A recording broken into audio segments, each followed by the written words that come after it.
Toxic cinema pre release ವೇಳೆ ಅವಘಡ ಆಗಿಬಿಟ್ಟಿದೆ. ಸೌಂಡ್ ಬಾಕ್ಸ್ ಕುಸಿದು ಇಬ್ಬರು ವಿದ್ಯಾರ್ಥಿಗಳಿಗೆ ಗಾಯ ಆಗಿದೆ. ಹೈದರಾಬಾದ್ನ ಮಲ್ಲಾರೆಡ್ಡಿ ವಿಶ್ವವಿದ್ಯಾಲಯದಲ್ಲಿ ಆಗಿರುವಂಥ ಘಟನೆ ಇದು. ನಟ ಯಶ್ ಅವರು ಮಾತಾಡ್ತಾ ಇದ್ರು. ಆ ಟೈಮ್ನಲ್ಲೇ ಆಗಿರುವಂತಹ ಅವಘಡ ಇದು. ವಿದ್ಯಾರ್ಥಿಯೊಬ್ಬ ಸೌಂಡ್ ಬಾಕ್ಸ್ ಮೇಲೆ ಹತ್ತಿದ್ರಿಂದ ಈ ಅನಾಹುತ ಆಗಿಬಿಟ್ಟಿದೆ. ಸೌಂಡ್ ಸಿಸ್ಟಮು, ಲೈಟಿಂಗ್ ಸ್ಟ್ರಕ್ಚರ್ ಕುಸಿದು ಬಿದ್ದು ಈ ರೀತಿಯಾದಂಥ ಅನಾಹುತ ಆಗಿದೆ.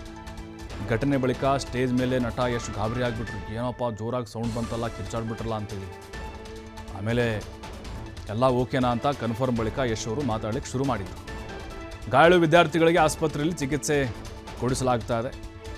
ಟಾಕ್ಸಿಕ್ ಕನ್ನಡದ ಮತ್ತೊಂದು ಹೆಮ್ಮೆಯ ಸಿನಿಮಾ, ಅದೆಲ್ಲ ಓಕೆ. ಆದರೆ ಈ ರೀತಿ ಅನಾಹುತ ಆದರೆ ಖಂಡಿತವಾಗ್ಲೂ ಅಲ್ಲಿ ಯಾರು ಆಯೋಜಕರಿದ್ದರೂ ಅವರೇ ಜವಾಬ್ದಾರರಾಗ್ತಾರೆ. ನೋಡ್ತಾ ಇದ್ದೀವಿ ನಾವು.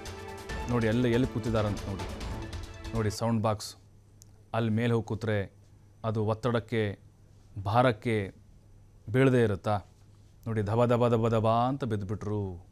ನೋಡಿ ಅವೆಲ್ಲ ಕಬ್ಬಿಣ ಸರಳುಗಳೆಲ್ಲ ಮೈ ಮೇಲೆ ಬಿದ್ದಿದ್ದಾವೆ. ಗಾಯಗಳಾಗಿದೆ ವಿದ್ಯಾರ್ಥಿಗಳಿಗೆ, ಅಲ್ಲಿ ಬಂದಂಥವ್ರಿಗೆ, ಪ್ರೇಕ್ಷಕರಿಗೆ. ಸದ್ಯಕ್ಕೆ ಆಸ್ಪತ್ರೆಯಲ್ಲಿ ಚಿಕಿತ್ಸೆ ಪಡಿತಾ ಇದ್ದಾರೆ. ಬಟ್ ಆ ಜೀವಕ್ಕೇನು ಹಾನಿ ಆಗಿಲ್ವಂತೆ. ಬಟ್ ಯಶ್ ಅವರು ಸ್ಟೇಜ್ ಮೇಲೆ ಇದ್ರು. ಆವಾಗ ಎಲ್ಲರೂ ಕಿರ್ಚಾಡೋಕ್ಕೆ ಶುರು ಮಾಡಿಬಿಟ್ರು. ತದ್ವಾ ಓಡೋಕ್ಕೆ ಶುರು ಮಾಡಿಬಿಟ್ರು.